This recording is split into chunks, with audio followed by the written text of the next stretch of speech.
Hello, and welcome back to just another day, another week of this political discussion, politication.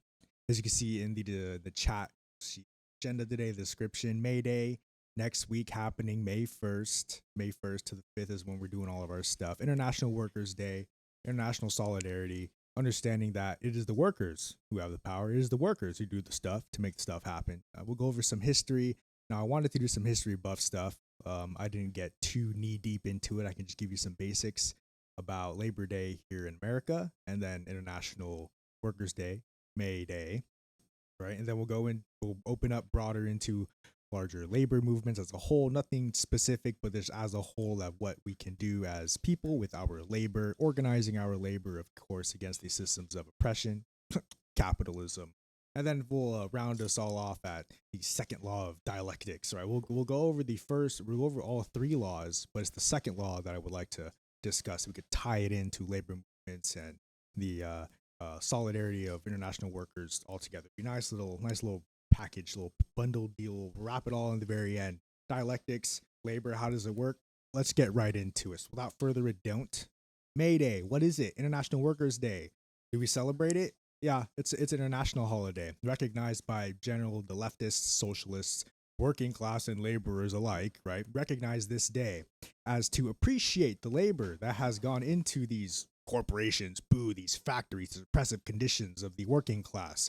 Right, Labor Day and May Day, International Workers' Day, is to recognize the struggles and the hardships at which existed, right, perpetually in this oppressive system that makes this an apparent phenomenon. We wouldn't have a Labor's Day had we not feel the need to appreciate it on this very specific day or in this specific genre, this area. It would just otherwise have been appreciated all the time, right? We don't have various other holidays to denote particular things unless we want it to be a thing. May Day is one of those things where we need to recognize for the system and the people collective as a whole does not recognize often. So we do have that Labor Day or that May Day, International Workers' Day.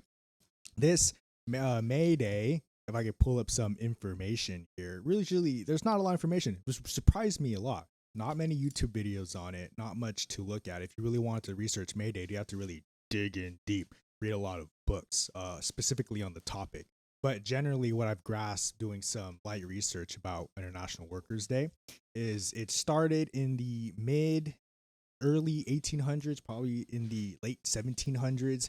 Basically, think industrial revolution. That's kind of the whole beginnings of why May Day is a thing today. Now, where we appreciate and celebrate this workers' holiday, yeah, that's because of industrial revolution and the fact that there was no worker representation inside of that industrial revolution. Because industrial revolution, of course, is that production and process of making machines for commodity production, and so the effect of that commodity production was those worker conditions. Workers who made commodities in those factories did not receive very well good conditions. And so there was this Haymarket affair, this Haymarket strike that occurred that succeeded in, no, I lied, not the 8-hour workday, but generally just establishing that workers needed and advocated for the right to unionize, organize their labor, and have this general solidarity amongst the workers, because the workers in the Industrial Revolution were divided. There was no worker solidarity. It was the bourgeois, the capitalist owner, or the owner of that factory, saying, this is how it works. I am your king, y'all, in this mode of production, in this factory. You will do as I say, and I will pay you as I want and as you need, right? Well, not need for sustainability, but for need for you to stay alive so you can come back here and get to work and make me the profits that I need type of businessman. So May Day comes from this workers saying, no, fuck that. Don't kind of want to be a part of that relationship, this exploitative relationship. We want rights. So May Day happened, this Haymarket affair in Chicago. 1886 is what I'm reading on my screen right now, is when this sort of event happened that sparked this May Day, this recognition of worker solidarity and worker power. A few police officers died. Woo. A few workers died. Boo. But generally, there was some casualties in this riots that occurred. And I'm reading right now, a person threw a bomb. Ooh, very violent, right? But the coming together of this workers' solidarity, this workers' action, was to advocate for these rights neglected to be provided by your bourgeois, by your capitalist individual. by the individuals who own the means of production, right? Your workers, the people who actually labor, do the work. They actually combine the resources that you bought and synthesize them into a product, or in this case, a commodity that is to be sold in production or in your economy so that you can realize a profit as your capitalist individual. So without the workers, you wouldn't have anything. That's kind of the gist here. And that's what the workers wanted to, and we still are, trying to make aware and apparent side of the mode of production, society as a whole. Hey, workers are important, right? Not just the individual owners. I wouldn't even say the owners themselves are important. Your CEOs, your shareholder, your boards, your team of your directors and stuff like that. Those high quality decision makers, right? That's all they do. They sit down, make some decisions, have a meeting every once in a while, boom, a gajillion profits. That's kind of how it works. And of course, there's that inconspicuous production part, that not knowing of how the business operates and functions. That is your workers. That is your laborers or your individuals who are rearranging the material condition, right? Provided with the resources, combining with their labor to make the products and goods and services that we enjoy. Chairs I'm sitting on now, the mic that I'm speaking into right now, the camera that you are seeing right now, right? Most of the time nowadays, most of this stuff has been made by a machine. But however, a machine cannot do everything that we touch, especially in clothing industry, right? That's Madeline Pendleton classic. Clothing, a very labor intensive process. Not one piece of clothing made ever in the entire world, even up to now, was entirely made by a machine. There has an human aspect, a laborious aspect from a human individual that helps make and cater and create the clothing and the stuff that we make, wear, touch, taste, feel, and all that stuff. There's a human aspect to everything at which we do. Commodities and commodity production appropriates this human factor, right? We can feel the agony and despair, the suffering inside of commodities. We feel them as we consume them. This feels gross. Consuming at this level and rate, inherent to the capitalist system, for that nurturing of that human nature, it feels quite a little gross, a little yucky to consume this much. However, it has been normalized. I know we're getting a little off topic for MayDay, but this is also ties back into your production.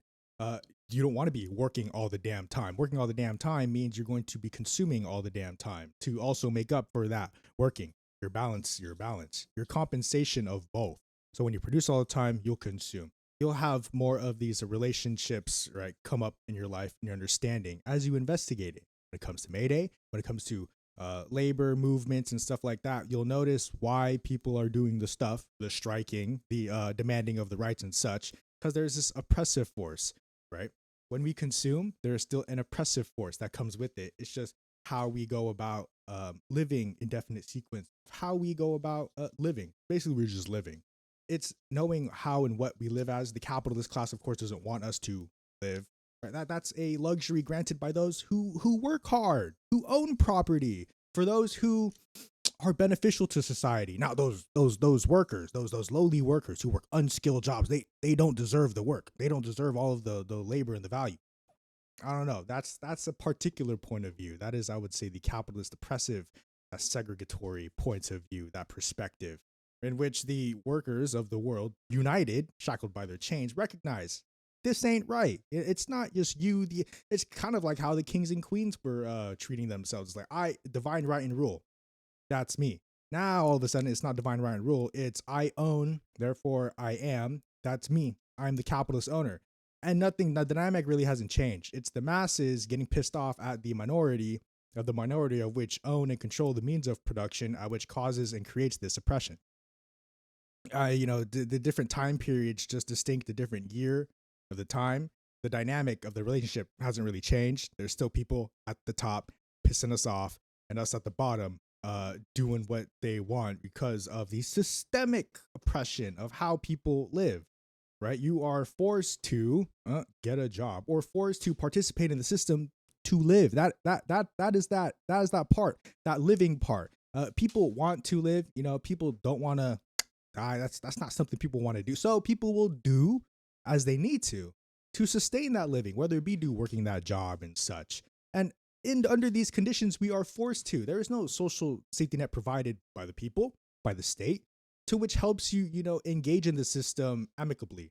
It is a forced relationship to throw yourself in the system. You need to get a job. You need to have, this understanding of financial literacy and stuff like that to engage in the system to live. There's a lot of steps in between living or existing and being here and living in this capitalist system, right? You need to have a job, education, you do all this, have to buy a house and commodity production, all that. And then you get to live. There's the living part. Existing, 20 different steps, and then living part.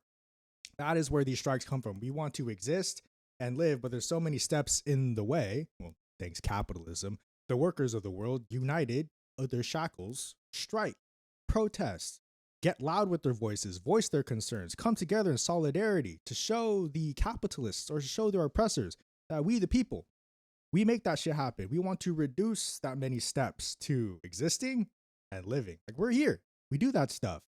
Now the point of it is to live, is to have a nice life and experience. There's so many steps in between because of that capitalism, because of that. And every single step in between this existing and living, there's an extraction of value, an extraction of profit, or an extraction of life, your human labor, to lengthen and stretch that amount of experience so that it is then moved somewhere elsewhere. And usually that moving of elsewhere is that extraction of surplus value, a concentration of a private interest, right? All of those monies and profits, like, it comes from us. I don't know if you know about that. All that labor and the value comes from the people who labor, right?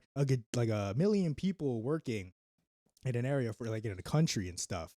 You have the extraction of all that in this mode of production, at which the one person or the small group, your company, extracts all of this labor, the surplus value, this profits, and then they get to do whatever they want with it.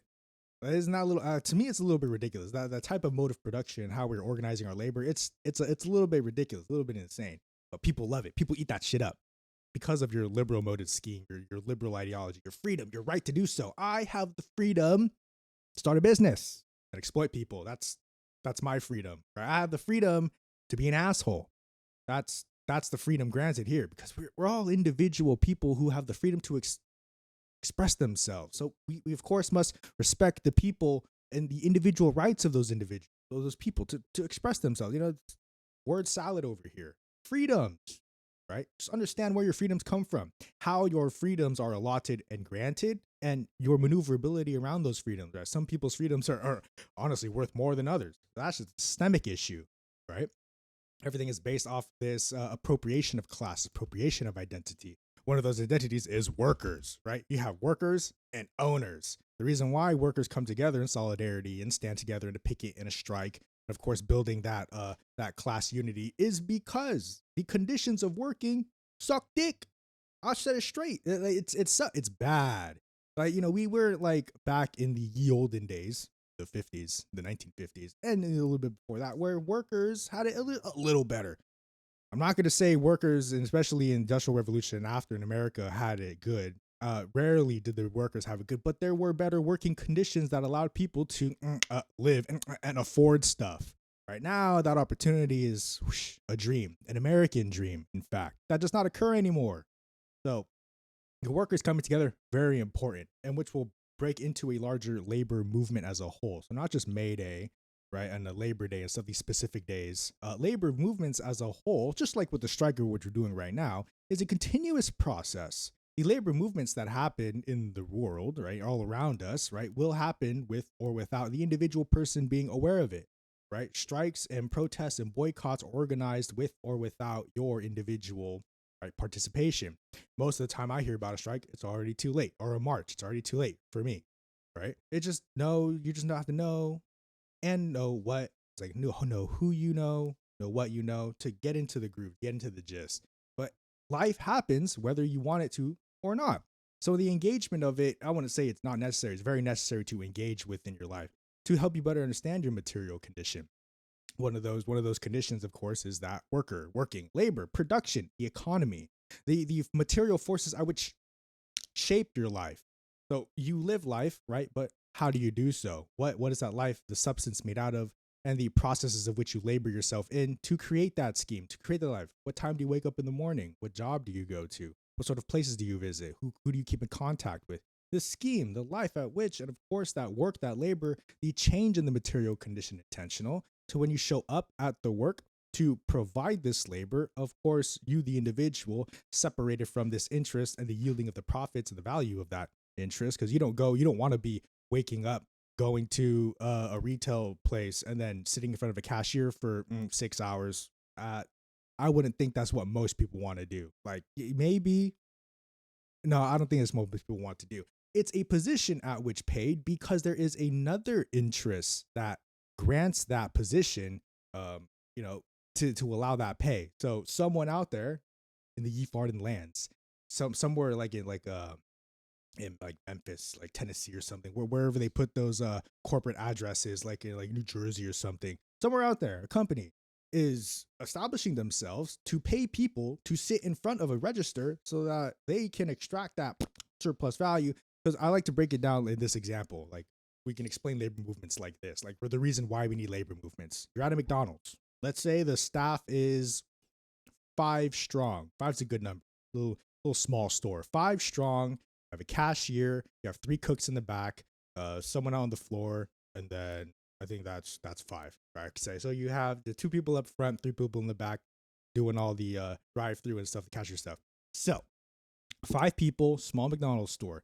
Each one of those will do $20 an hour. All right, just to make it simple. That's $100 an hour for the staff, for the labor to do all of this stuff. Now, $100 an hour, right? For the 5 people, $20 an hour.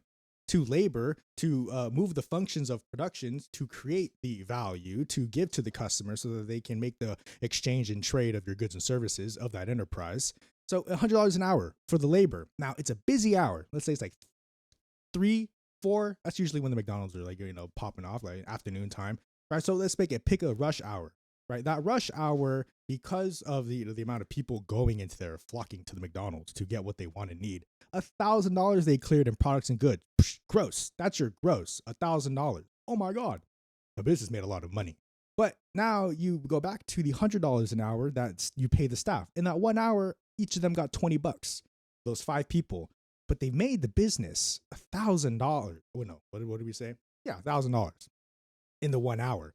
So we're slowly introducing how we're setting up the framework of how a privatized mode of production, such as the McDonald's, this inherently hierarchical form and structure, this sort of exploitive mode of production process can be exploitive. Can be in this. How did they make 1,000, but they only got 100 clubbed together? That's like $20 per person for the 1 hour of which the whole team made the many.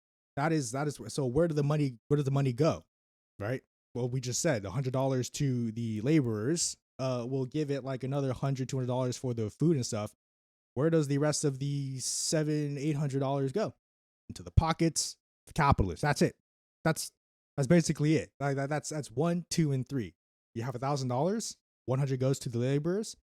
100 or 2 goes to the resources, the ingredients and the resources and stuff like that.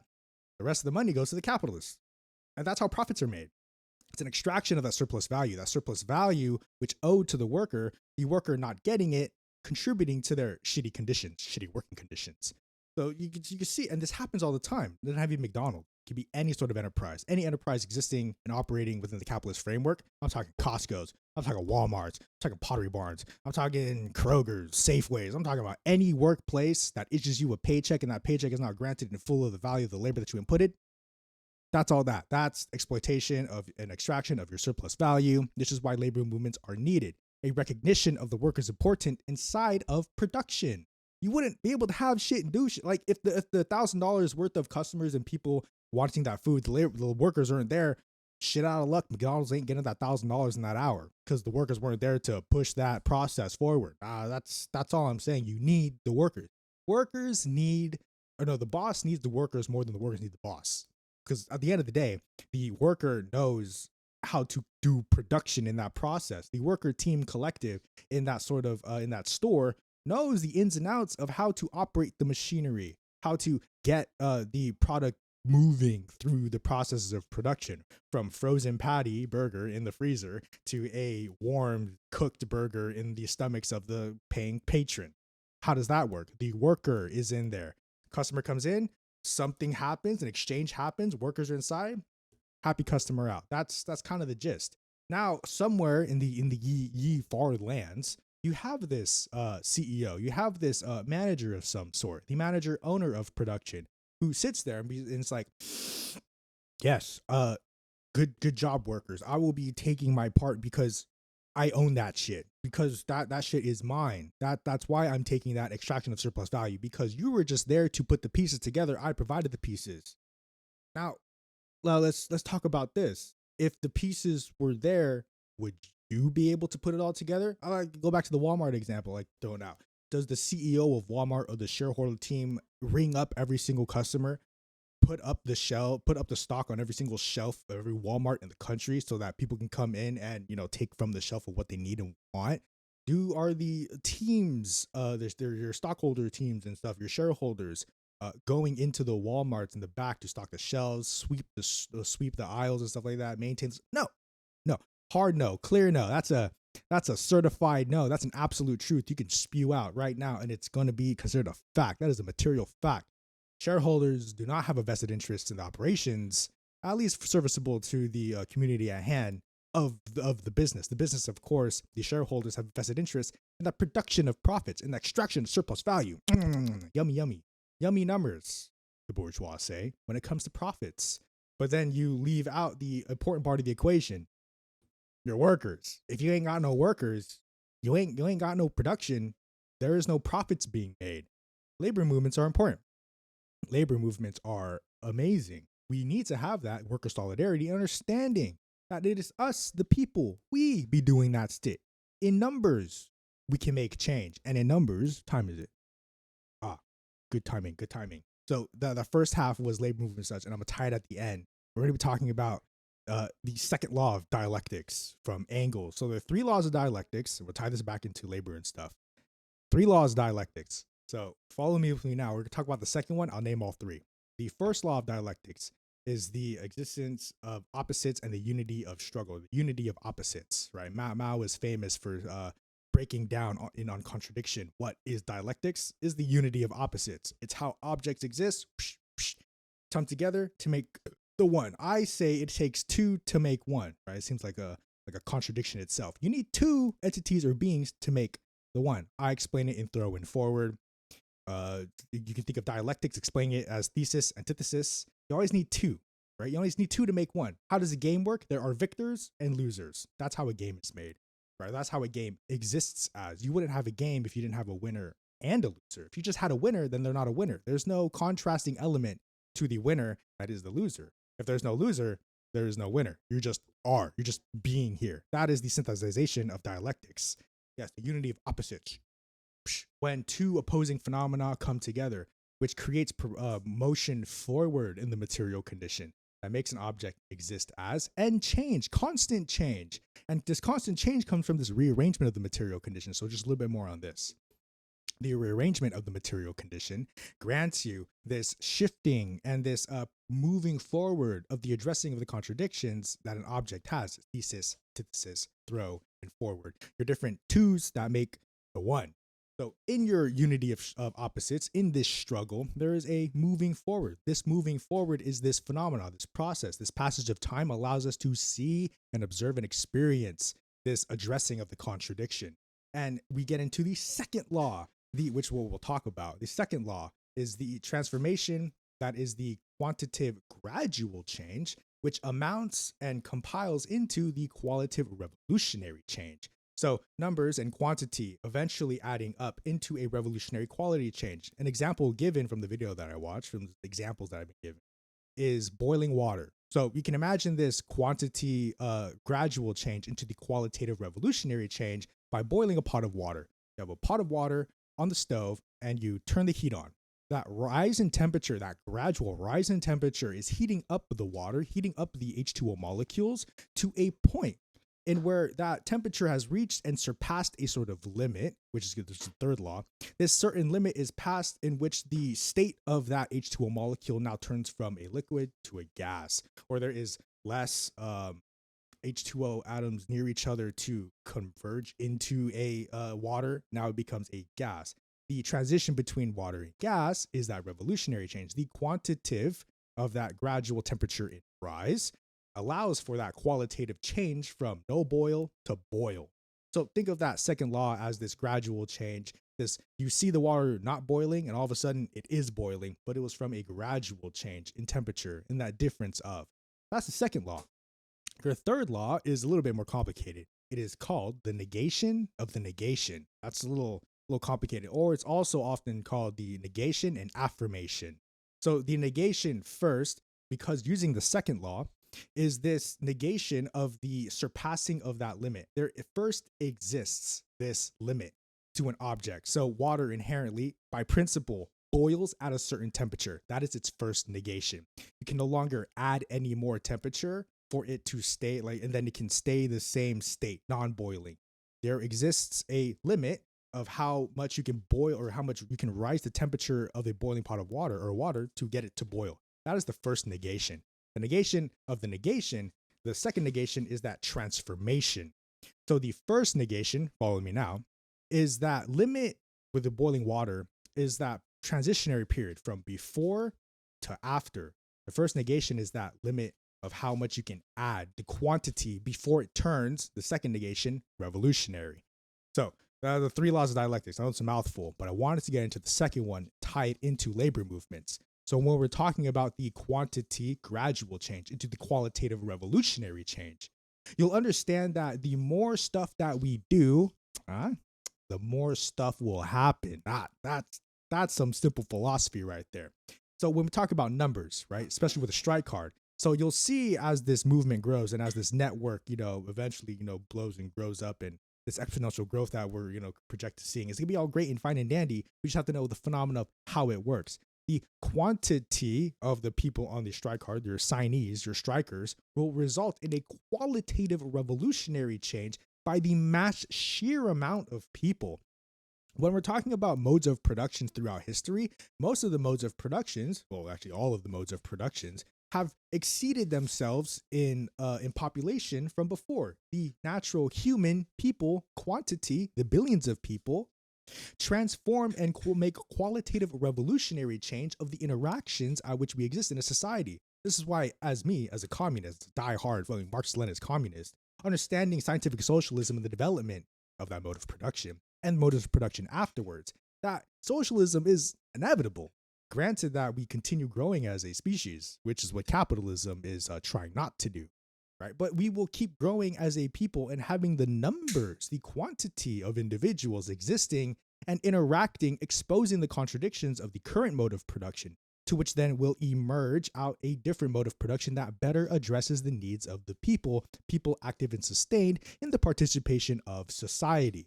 So the quantitative change of the people, the masses, the billions and billions and billions of people that keep entering the society will eventually, this is a fact, this is the law, it's why I call it a law of dialectics, and this observation in which we're making makes a revolutionary change in the social conditions as we exist in, because people are social creatures. So let's run it over again. That quantitative change in the adding of the people, there will exist a limit, the third law, a negation of this current mode of production cannot sustain that amount of quantity. Think of it like a shell.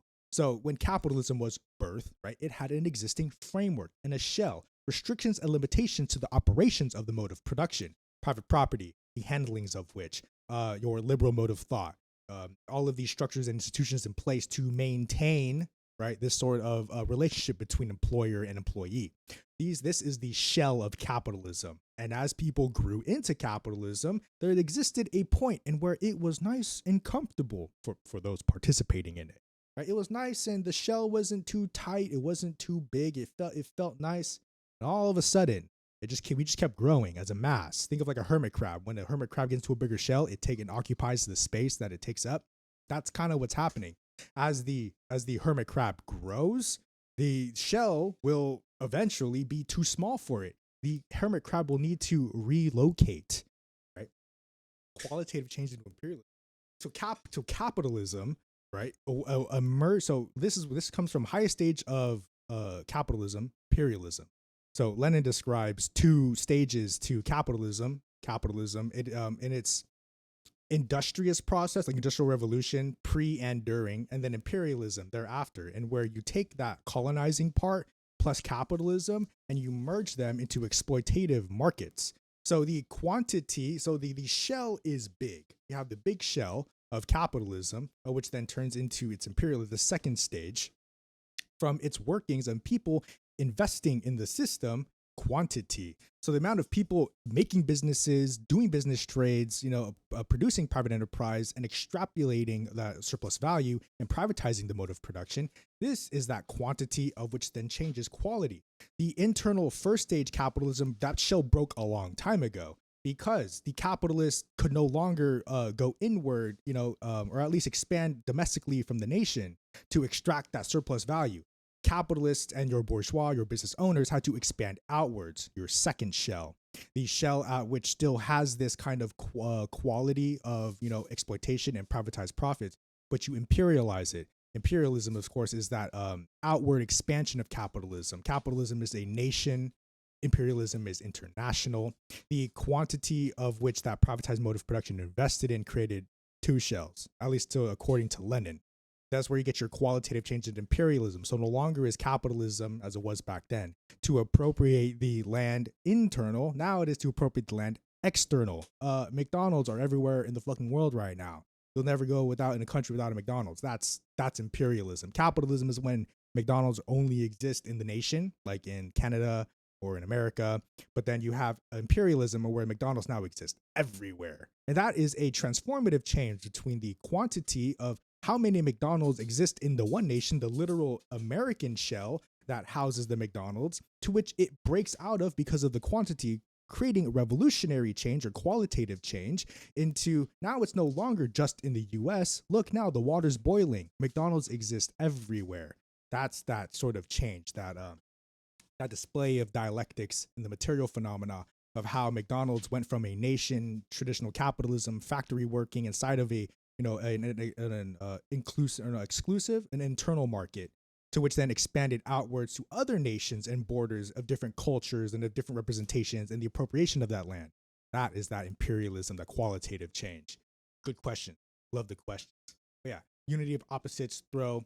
But when we get into labor movements and stuff like that, especially back to the strike card, the more people you have, and we're going back to the population of the earth, right? The people, you make that qualitative change. So having a strike card, it's an amazing thing, right? You can actually show the amount of people standing in solidarity with the strike, with the movement as a whole, fairly anti-capitalist, of course, to which then a number reached, and that is that 3.5. That the research based off of Erica Chenoweth, that model, that 3.5, is that tipping point, magic number to induce qualitative change. There's so much quantity for, strike cards to measure quantitative change. So the amount of quantity of which then, thanks to Erica Chenoweth, the research 3.5 will turn that qualitative change, that revolutionary change. Now, it's not a strict science, right? We're living in the material condition and where we try and test everything out. But that is the framework. That is the framework of general strike, that what we are extrapolating now. It is that strike card presents you that quantitative change, right? Second law of dialectics, to which then a critical mass, a particular number, that 3.5%, 11 million people, who is engaged in sustained participation, will create that qualitative change because of that number, because of that many people engaged in those processes. That is GSUS's second law of dialectics when it comes to strike card and revolution.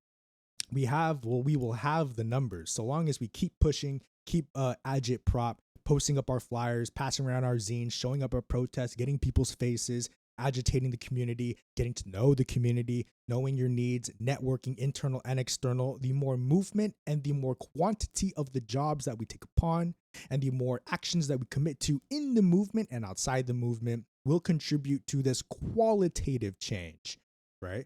You have people doing stuff, that's quantity, and then stuff happening, quality. So the second law, of course, is the quantity into quality, but knowing that the gradual change, right? All of a sudden, you put down 1 grain of rice a day. At the end of the year, you'll have 365 grains of rice, right? It's not exponential, not like that one story proverb, or it's that just a lesson on exponential growth, where it's you have 1 grain of rice, you have a checkerboard in front of you, or a chessboard, you put 1 grain of rice on one square on the bottom left, and you go to the right, you add 2 grains, then 4, then 16, and then 16 times 16 is about 256. I'm lying, but that's how you get that quantity in that sense. It's not exponential, but you have that consistency, which is that gradual quantity, which will create that revolutionary quality. The second law of dialectics is very interesting to get to. It itself could use an entire a lecture just on the single law. We're not even touching on the other two laws. And what time is it now? We can touch on the other two laws. So we'll go back into the first law of dialectics, which is the existence or the unity of opposites. Let me look up the exact wording, because I have formulations, understandings of what it is. I can explain it to you what it is, but I don't want to give it to you straight. How it comes out of Engels' textbook. First law of dialectics, which is bar for bar. That's the second law. This AI bullshit's pissing me off. That's not the first law of dialectics. It says the first law of dialectics is what we talked about, the second law, quantity and equality. So this AI shit's pissing me off. But the first law of dialectics is that, I'll find it. It is that unity of struggle. There exists the two to makes the one. There exists objects, and objects exist because of this pushing force. What makes an object versus what does it not exist as. So think of an object like this microphone, what it exists as versus what it does not. That's a basic opposing force. What it doesn't versus what it is. To make the shape and the form of the object that you perceive and it exists as, that is how we get that. How this zine exists, this little MayDay zine, thanks Comrade Oliver Twist, to make this how it exists in the material condition, right? Contradictions like light bouncing off of this, which the contradiction of light bouncing off of this is that absorption of light, right? To make this pop and the bouncing of the light. So there exists an absorption and a bouncing of the light to make this legible to your eyes. And any object really, it doesn't have to be that zine. It could be the screen that you're seeing. It could be the mic here at my face, other stuff you see around in your room or wherever you're at. That contradiction of absorption and bouncing, both in the same process to create the one. Objects, sights, your colors, the things that you see. Contradiction exists everywhere. So the first law, let's see this.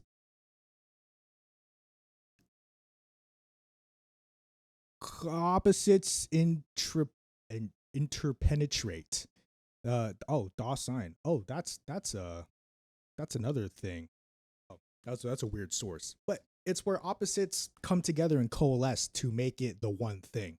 So I described it in throw and forward. This is the best way I can explain it. In throw and in forward. So the two that makes the one.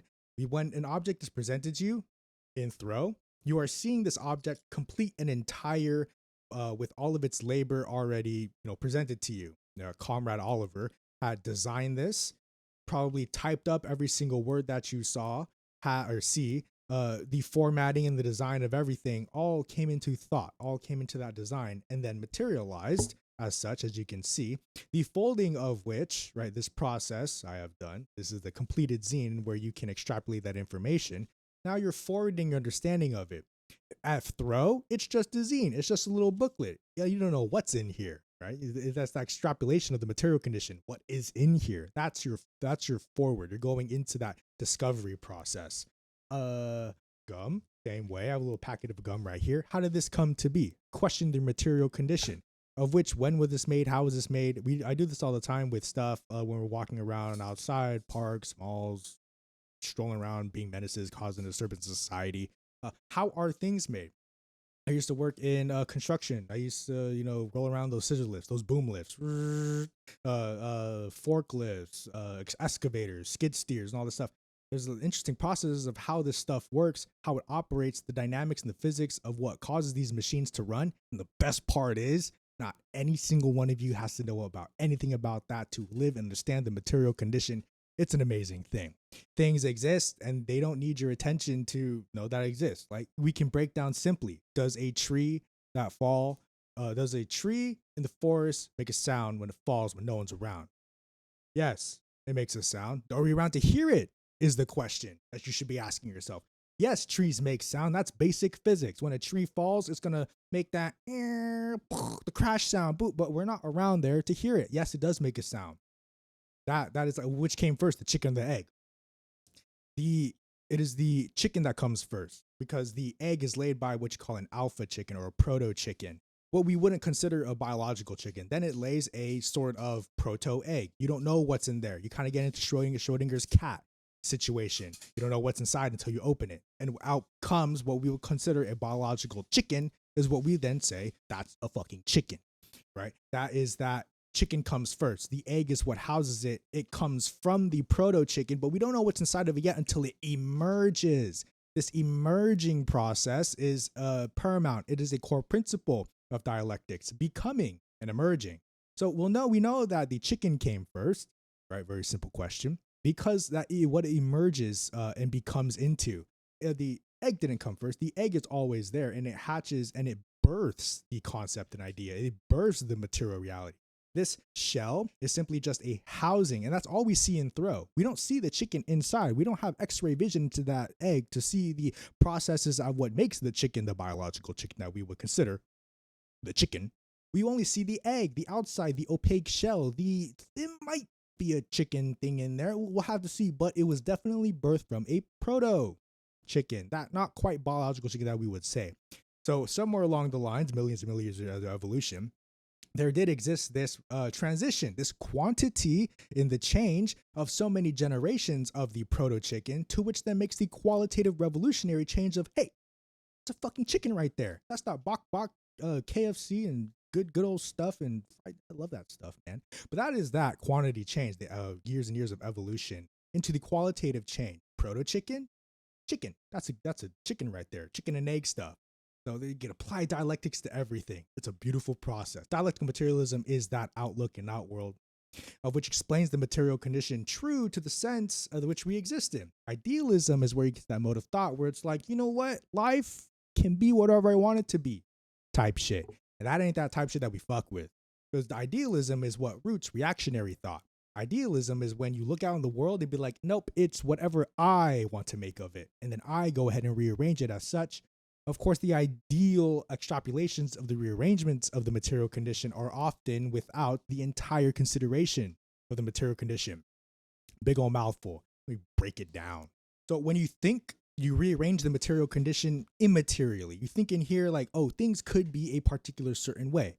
Then you try to rearrange it, implement it into the material condition. All of a sudden, you find yourself, most of the time we call it a failure. I call it a rearrangement of the material condition represented by our material labor. I want to say a complete failure or a complete a mistake or something that is wrong with the representation. That's just how it is. How we rearrange the material condition just comes up from what we labor ourselves into it.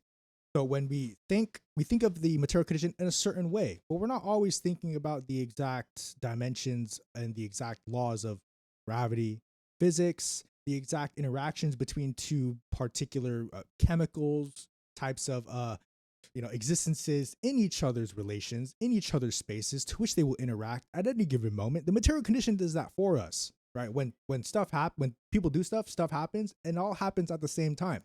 When you light a fire, chemical reactions start. But to you, it's just maybe I have a lighter on. A lighter. Wait, lighter. I want to make this example. I did this last night. So this is that you doing stuff and stuff happening. But then this also goes into your inconspicuous production. That's just another idea. So inconspicuous production. I don't know if you can see this lighter. See that lighter? See how I light that stuff? I'll do it again. Okay. So now you have that lighter stuff. Quantity, quality. This is how it works. So I don't know if you can hear this. It's like a hissing sound. Probably can't hear it. So it's a hissing sound. The hissing sound is what releases that gas. There's an ignition in here. That little, if you can see that. There's like a little thing in there, a little tip just under the silver nozzle that sparks it. I don't know if you can see that right before it lights. There's an ignition. There needs to be a quantity of the amount of gases, the butane in here, to collect in the front of the lighting part for it then to light, to make that qualitative change. The quantity of the one spark, the quantity of the gases surrounding the spark, to which then the combination and synthesization, which makes the lighter. My goodness. Dialectics applied to everything. That's basically what can happen. You can do this nail polish too. I went to the beach earlier this week. I got shells from the beach, and I made holes in them. Now they're on my neck. Very cool. Very cool. I'm gonna go back next week, get more shells, and I'm gonna have it all the way up to here. Oh, we'll see what happens. But I use nail polish to lacquer these, to make these last long. Quantity into quality. Check it out. The shells right now are coated. They have undergone that revolutionary change into the state that it wasn't once before, into it now. It wasn't boiling before. Now it is. It is boiling. It is boiling with that lacquer of that nail polish. The quantity of which I added, and there's multiple iterations and there's multiple recursions of this quantity and quality, which we'll get into. We'll do it in 2 stages. So, from the point of view of the shell, there existed at one point no nail polish to protect it. Now there exists. That's that quality change. But the quantity of that nail polish lathered on there, to which then it sat. That is the first quantity into quality. The second, the point of view from the nail polish is the amount on there. So from the point of view of the nail polish, it needs to dry, right? The drying aspect, it's liquid in here, right? It's a container. But for it to actually do the thing that I want it to do, it must be exposed to the air and dried. This quantity, you can add, say, the time at which it's spent out, or you could say it was the interaction between the oxygen and the air to dry it out, maybe heat as well to solidify it. That quantity that made it from a liquid now into a protective solid. From the point of view of the nail polish, a quantity and qualitative revolution has been made through that interaction of that exposure to the air. From the point of view of the shell, of the necklace, of little shell things, is that it had that nail polish on it in quantity. Now it has experienced a revolutionary change. It is a protected surface now. Quantity and quality. That's the whole topic in discussion. I see we have a few more minutes. Take a little drink and yap it for a little bit.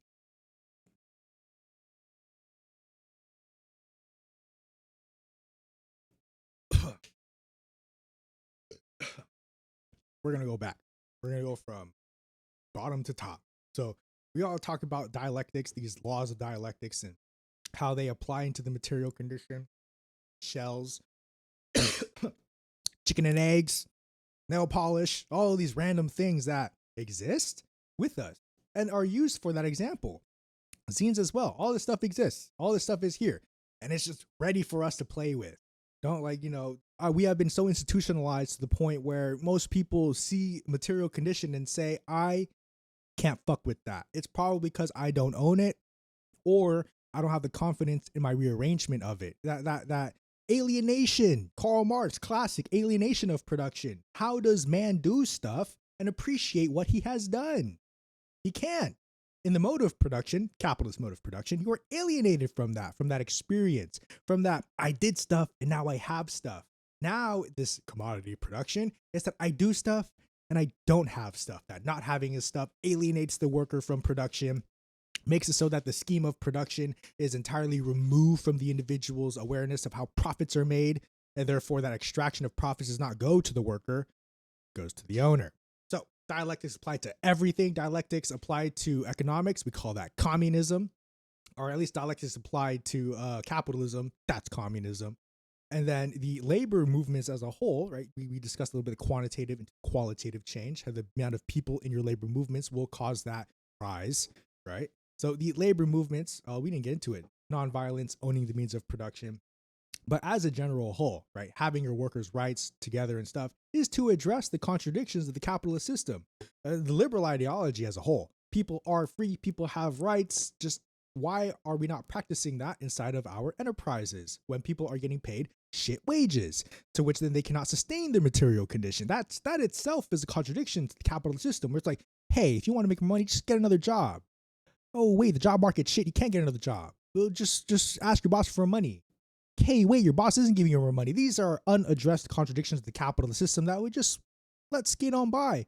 Because of the idealisms in the world, it would be ideal for people to work in the capitalist system, to labor and work hard and get what they need and such from their merit and their hard work. That's idealism right there. The false meritocracy in the American system, that's idealism right there. That is antithetical to labor movements. Straight facts, boys. But your labor and nonviolence and stuff, that quantity and the quality, people striking and picket fencing and boycotting and such is doing something, the direction of which we have to be careful about, because boycotts alone themselves not very revolutionary. Boycotts in conjunction with that redirection of that labor can be revolutionary. So it's the direction of that quantity and quality. Because what is that quantity making that quality? You couldn't make a boiling pot of water with cold water, even though there's a change in difference in temperature, right? If you put that block of water, boiling water, or that water pot water on ice, the temperature changes, but that revolutionary change is now cold. It's frozen, not boiling in the ways that we want it. So remember, just distinctions between boycotts and strikes and protests, but all of those apparatuses allow us to experience that collective solidarity, that class solidarity, that unity that we much need against the capitalist infrastructures and stuff like that.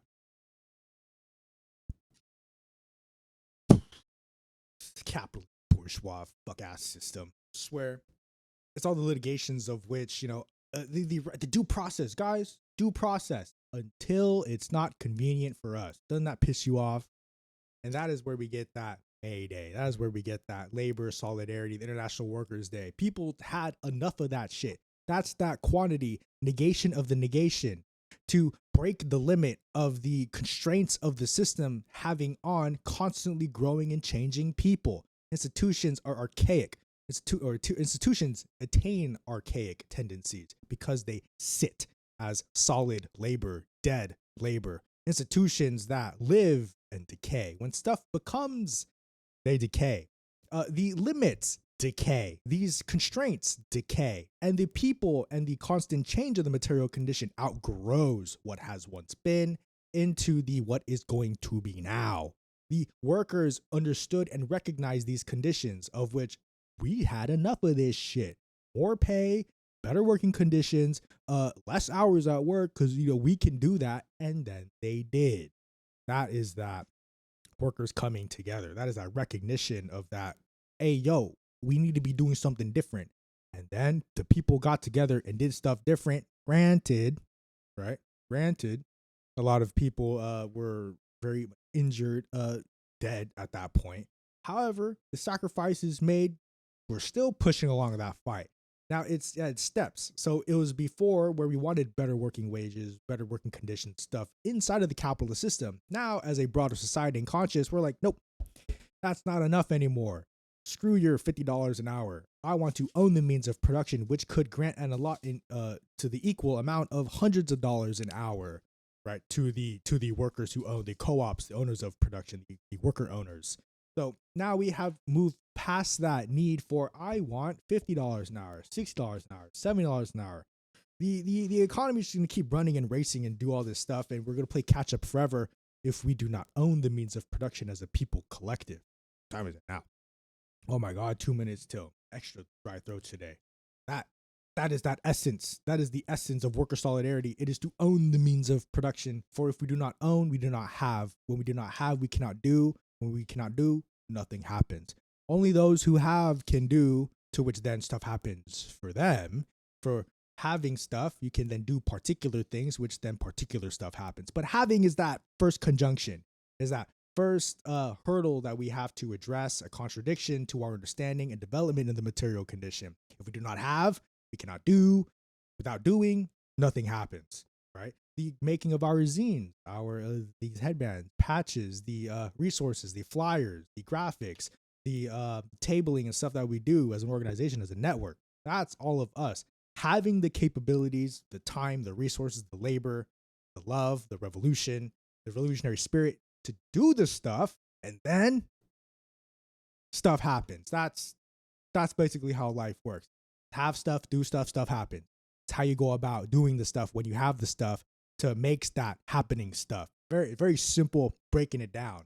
If you really want it really easy to explain how the world works, have, do, happening. That's basically how it goes. That's it out of me. That's it. I'm done. No more. That was an hour-long yap session of dialectics, labor, love, solidarity, owning the means of production, all that good political stuff that you need to have an understanding of why the stuff happens, why stuff happens, right? To no longer wonder why, to just appreciate and understand the phenomena that occur. So cool. Love you all. Love every single one of you who join, coming in and out, are recording. And hopefully that should be a fact by now. Maybe I'll say a little more in the beginning, but we are recording. These sessions uploaded on YouTube, of which I do have a plan with the YouTube, and it's a little bit dry, a little bit stale. I recognize that, and I haven't really been acting on social media. Well, there's some big plans in the works. I'll even share the document right now. Let me see if I can pull it up. See if I can drop this. I have yet to make the announcement for this. I'm gonna do that soon. Not this one. Haha. If you are so interested, this is more so for our social media team, because I am not the social media team. I'm not the whole team. Oh God, no. There's like dozens of people, dozens of other comrades who do that besides me. So there is that document. It's an outline. It's a proposal to open up the YouTube, because I currently hold the keys to it, and I don't want to hold the keys to it. You know, it just as great as it sounds to be the one account holder who gets to moderate the whole thing. That's not for me. I'll still be on there doing the stuff, doing this stuff. But as far as the shorts, the moderation, the comments, the details, the behind the scenes, it's quite a lot. Quite frankly, I'm very busy as a person. So I'm like, I could do it. Do I want to? Not really. It's not my forte. But there's stuff going on with YouTube that I want to do, so I can alleviate myself, because I want to focus on that time bank project, which also I have stuff for that too. There's just so much stuff at GSUS that we can do, and it's so liberating to be able to do stuff. Because in some of the organizations, the PRP that I'm a part of, and then just general other movements, it's kind of hard to do stuff without some sort of like asking or permission or strict organizing rules, programs. A lot of barriers of entries when it comes to organizing particular things that you want to do for the group, for yourself, using the resources of that organization. So yeah, that's it out of me. 502. I'll stay till 5:05. If you have any questions, stuff, we'll talk. But that's it for the political stuff. If you want to talk politics, we just talk politics still. I'll still be here. Write up some notes. Oh, one thing. There is some book recommendations I got that's not entirely political, so it's very GSUS friendly for the center left to the left. ODT. Maybe I could turn it into another document, like PDF. I'll turn it into a PDF real quick, because open source, open document stuff like that sometimes doesn't translate well. Let me get that into a PDF real quick. Open.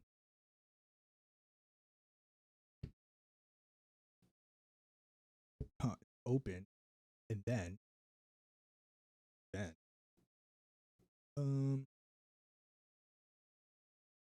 save a copy, and then turn it into a PDF right there. It's right there. It's downloading. I see it in my eyes, and it's going to be in that chat in like a second. The power of technology, the power of owning the means of production and knowing how to use the means of that'll take me very long. Of course, I didn't do it. The machine did that. And I just pushed some buttons, you know. I just did some beep boop boop. Now it's a thing. So that's just that plan. I'm gonna approach social media team about it. Probably get some good people in there, get some good moderating people. It's a 3-part plan, 3-part proposal, because I'm not just gonna hand the keys off to, here you go, moderate the YouTube, because the YouTube channel is a, I would say, a more solidified platform. Accounts like TikTok and Blue Sky and their Instagram pages, like those are solid platforms.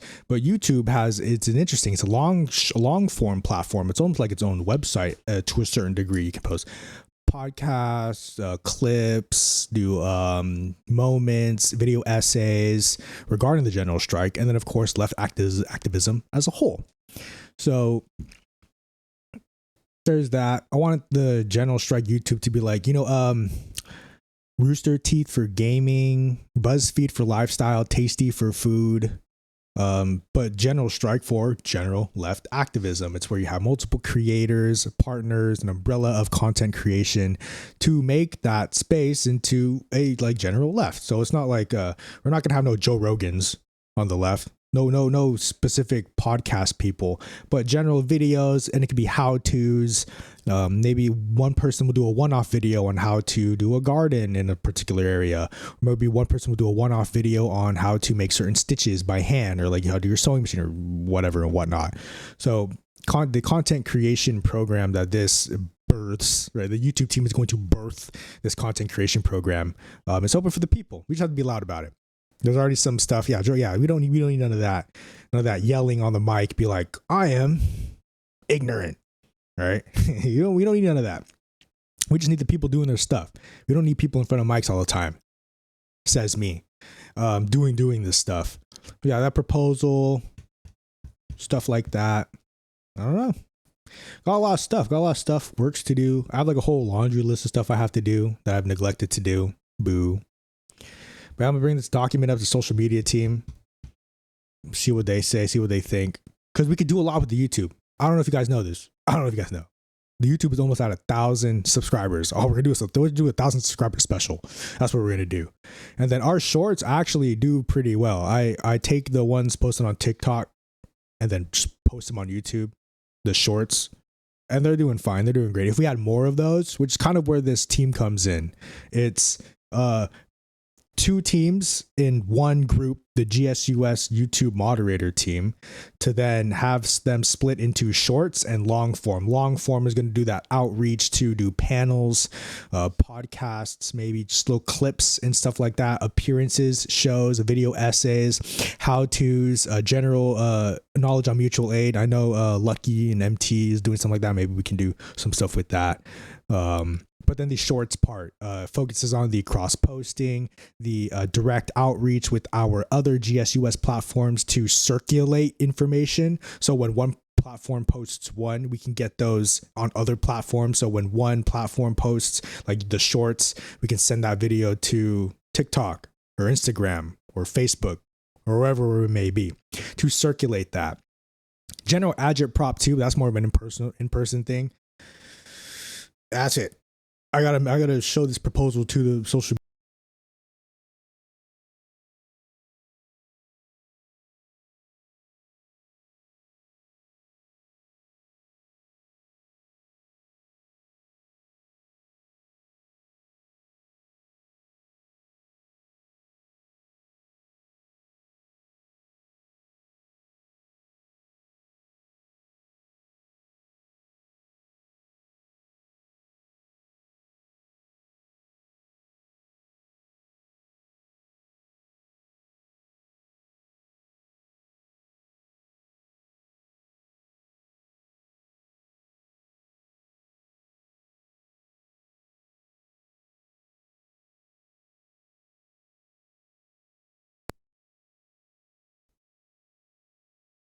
Can you hear me now? Okay. I heard something in my ear. Little thing. Yeah. Okay. Oh, you're good. No, is the two makes the one and everything. Dialectics is everywhere. Three body problem. The individual, the man's mind, man's body. The addressing of that contradiction, the synthesization creates the one individual, creates the soul. So the soul comes from your unique mind and your unique body, which then becomes the unique one that couldn't be recreated anywhere else. That's the soul. The soul isn't some innate or inherent object. It emerges from the mind and the body of the person being represented. So the soul isn't just this floating entity that like goes into an individual. It emerges out of the person's how one person's think and how one person exists. That is where the soul comes from. At least for me, that's a very philosophical topic. But that's the material understanding, an emerging process that uses dialectics to explain the soul of which itself a particular one entity, the individual, that represents a very unique existence. Because some people have similar minds, people have similar bodies, but the two addressing of these contradictory existences that oppose the being of the one person, very unique, very individual. We're so individual. That's what makes us similar. That's what makes all the same. That's what we assimilate into. We're all so unique. We become the one. We become one as the one person, one people.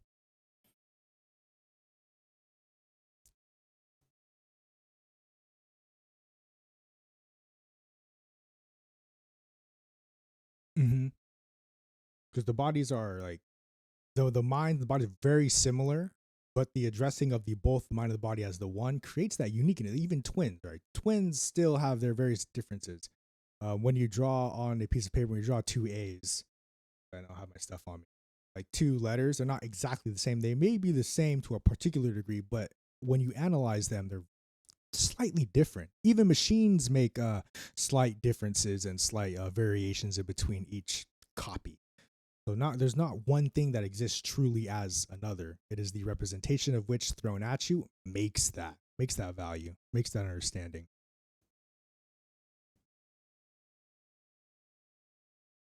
Cool. I'll present this to a mod team. There's some other stuff, time banking stuff that I want to get into. Well, if that's it, that's it. We're done.